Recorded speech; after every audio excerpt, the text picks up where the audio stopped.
Nice shot, Courier. That was beautiful. A true one-time miracle. Just like Fallout New Vegas. The game, yes, but even more so the setting itself. The chances of seeing a setting of this quality in the Fallout franchise again is... There's a lot of earning potential with the end of the world. There's a lot of earning potential with the end of the world. Todd Almighty. Apathy is death, however. To make another New Vegas, one must understand the tools used to build it. One such narrative tool used in New Vegas is called the Natural Convergence Point. This tool is best seen first in practice and then in theory. And the best place to see it in practice is under the setting spotlight. Part 1. Appropriate Logical Congregation. Have you noticed how exposition heavy the New Vegas intro is? New California this, New Vegas that, Caesar Legion's bad, and yet I can bet you never felt the urge to skip this intro. Why? Well, you could say that Ron Perlman's supreme narration carries the intro. You can say the visuals are quite well done and encourage curiosity. Or you can say it's that iconic cliffhanger with an equally iconic line at the end. Truth is, it's all of these factors working together, but only in a supportive role to the main factor, the reasoning and the writing. It's the logical flow of the intro, the NCR, a rising power dedicated to old world values of democracy and the rule of law, is logically expanding further inland to the east as its needs grow. It comes across an oddity, a city untouched by the warheads that scorch the rest of the earth, New Vegas. If we stopped right here, it would be more than enough of an interesting premise. But Obsidian knew not to stop at one oddity, so we get another one. Hoover Dam, a marvel of old world engineering, preserved from nuclear fire, capable of producing enough electricity to power the whole region and beyond. So, one naturally expanding power, and not one but two invaluable resources are just waiting to be claimed.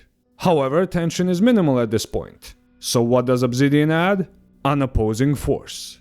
A vast army of slaves forged from the conquest of 86 tribes. Caesar's Legion.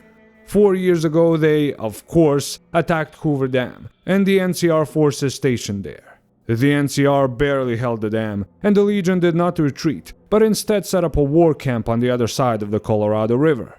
Campfires burn and training drums beat.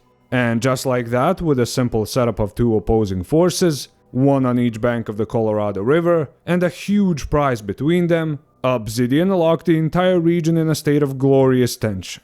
It's like the whole region is holding its breath. This tension, supported by the aforementioned narration by Ron Perlman, the engaging visuals, and that great cliffhanger, all work together to create a unique, enthralling setup that hooks us before we even touch the controls. And this setup leads us into Part 2, the nature of the event.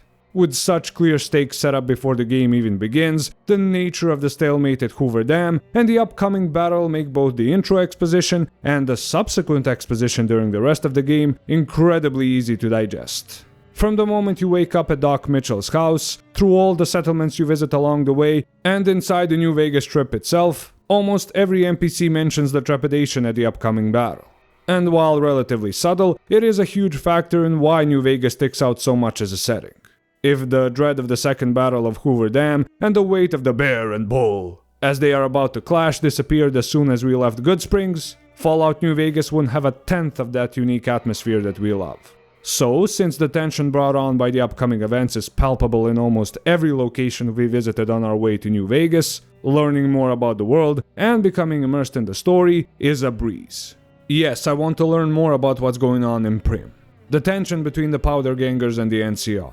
Yes, I'll happily listen to Mr. House's outlook on the situation and exhaust every question in the dialogue box. Hell, I'll even go over the dam into the slaver hell that is the camp of Caesar's Legion, just so I can learn more about what they are planning and Hegelian dialectics. That's not how fucking dialectics works, you stupid cuck! This entire region is so fragile, it could go to hell at any moment. And if I am to have a greater role in saving, or dooming it, I want to know as much as I can. By giving us an appropriate, logical congregation of factions in the region, Obsidian made an event whose very nature makes us want to learn more about the setting.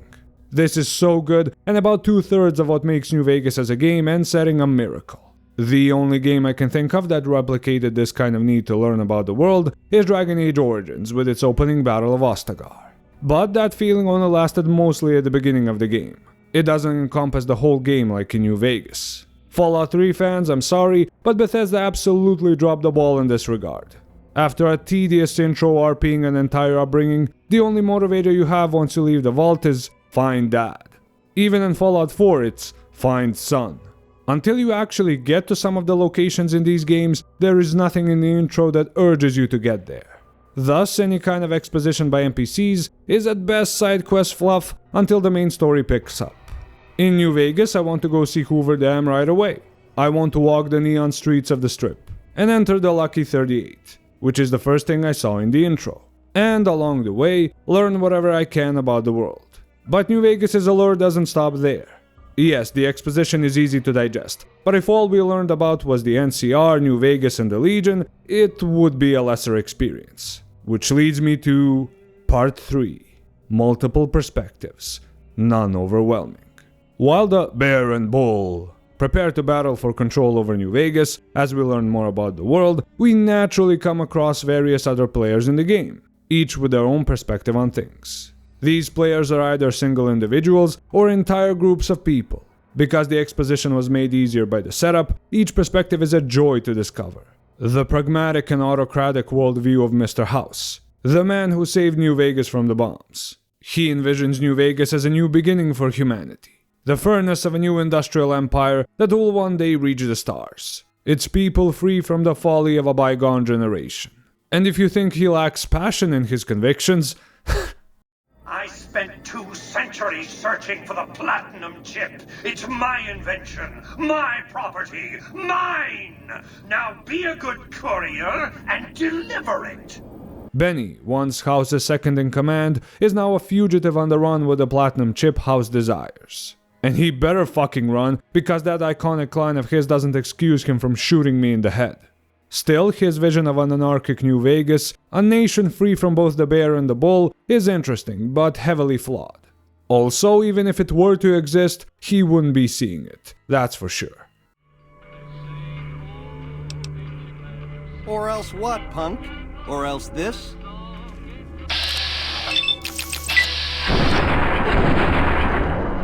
Spotted.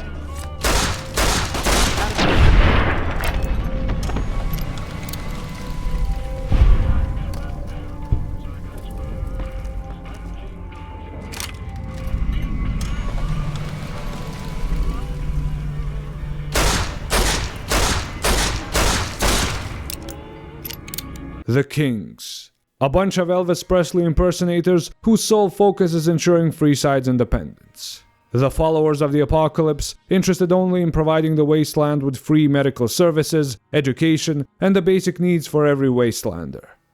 Ew. And all of that before we even tackle the perspectives of the major powers. The NCR's need for electricity, water, and democratic expansion, the brutal dictatorship-based outlook of Caesar and his legion, who seek to make New Vegas the capital of an empire unified through cruelty under his iron fist. A society to be ruled by those who can exploit the best. However, this abundance of perspectives would have been a colossal failure if the player was overwhelmed with all of them from the start. New Vegas would have been little more than one huge lore dump extravaganza that no one could get immersed in. No, instead, through exploration and actions of the player, we are gradually exposed to these perspectives, gaining a better understanding of the world. The way NCR operates is clear when we decide the fate of Prim. The Legion's cruelty is made evident when we visit the town of Nipton, and see the results of their lottery. House's grand plans are gradually revealed to us as he pulls back the veil on just how far ahead he planned. In simple terms, New Vegas gives us a plethora of perspectives, ones we can agree or disagree with, but never overwhelms us with them. And since the perspectives are easy to digest, we can see the overall greater theme of New Vegas emerge, which makes it such a miracle of a game. A theme that perfectly fits the game's visuals and setting: gambling. Each of these opposing forces, both large and small, is gambling with the fate of the Mojave in one way or another. The Battle of the Hoover Dam is one massive gamble with the fate of both their factions on the line for both the NCR and the Legion. House gambles with the future of humanity through his grand designs, all based on finding that damn chip, and outwitting both the NCR and Caesar's Legion without a bullet fired. By him, at least. To tip the odds and break the game, deal another hand. Lastly, Benny gambles with the fate of the last treasure of the old world in exchange for a dream of a nation of ultimate freedom. And that also gives New Vegas that status of a miracle setting and game. To be caught between several opposing forces, all gambling for the fate of a region you grew to care about, it's such a unique feeling that really, no exaggeration, I haven't felt in any other game. Fallout 3 and 4?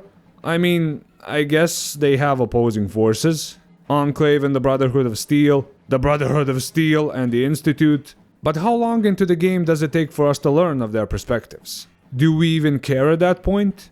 Don't get me wrong, they're not bad games per se, it's just the urge to get immersed is minimal. As for other games, well, I think Deus Ex, Pillars of Eternity, and especially Tyranny came close to replicating this feeling. But ultimately they failed for not meeting one or all of the criteria I mentioned. The criteria of a natural convergence point. Now you've seen it used in practice during the gameplay, and hopefully not in real life. So I, Archon Okvals, mentor and caretaker of this temple, will now show you the theory. A natural convergence point is an appropriate, logical congregation of various factions within a setting for a specific event. The nature of this event makes the inevitable exposition far easier for the audience to digest. Finally, it enables the author to introduce multiple perspectives without overwhelming the audience. The way New Vegas achieves each of these points is beautiful. The congregation of the NCR, Caesar's Legion, and all their allied factions in this region is appropriate and logical. The looming threat of the upcoming second battle of Hoover Dam bleeds into almost every part of the game's world. And finally, all the faction perspectives add to the game's main theme of gambling, never threatening to overwhelm the players, but instead immerse them like no other game. This is another universal lesson from the world of gaming, and can be used by game designers, screenwriters, and novelists. Several factions gathering to begin the conquest of a region can be that appropriate, logical congregation. A gathering of the rulers of the forces of good can be the event which you can use to relay multiple interesting perspectives to your audience. Lastly, you can make those perspectives interesting and not overwhelming by having the protagonist learn of them naturally, perhaps through a party and then conflict. But be warned! In order to achieve the same effect and miracle status of New Vegas, all these points have to be applied, not just one or two. And if you apply all of them, you have to then stretch them for the remainder of your story, not just in the beginning. This is incredibly hard to do, which is why a game like New Vegas hasn't come around 16 years later. But it doesn't have to be like that. This NCP can be used by any creator with the will to see it through. Albeit novelists would have a far easier time creating another New Vegas, since they don't have budget restraints like game designers or screenwriters. And even if you are not a creator, you can use this knowledge to identify, appreciate, and support a creator who is trying to make another New Vegas. I haven't played it yet, but I've heard that Fallout London came pretty close. Lastly, a warning to all creators attempting this. Do not just add a shit ton of factions without developing them properly and gathering them in a location for some vague reason.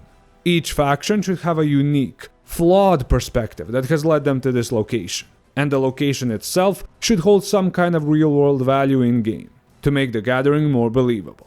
If you can add unique visuals to the factions that make them distinct, that's even better. Oh my god, I love that NCR Ranger armor! Apply all the criteria above. Make sure the NCP affects the entire story, and be careful of the logic and reasoning of this gathering. Do that, and New Vegas won't be a one-time miracle. And maybe, just maybe, you could also like, comment, and subscribe to the temple. There is still a lot of room left in here, and I look forward to new temple legends arriving every day. I was afraid that in making this video, I would come off as overly pessimistic. One of those gaming is dead drama slop channels. But believe me, that is not my intention. I sincerely hope that a creator uses this tool on his or her own work one day, and that an audience is informed enough to support them. But my knowledge, while vast, is also limited. If you think there is already another New Vegas out there, or a story that has the same qualities, please let me know about it in the comments below. Whether you watched until the end, or shared your own knowledge, to me you are a temple legend. If this was your first video, first of all, welcome home. And second, feel free to check out the rest of the temple's catalog. Perhaps you'd like to see how the natural convergence point was applied in Ostagar. Either way, I wish you a safe path down the mountain, and I'll see you next time in the temple.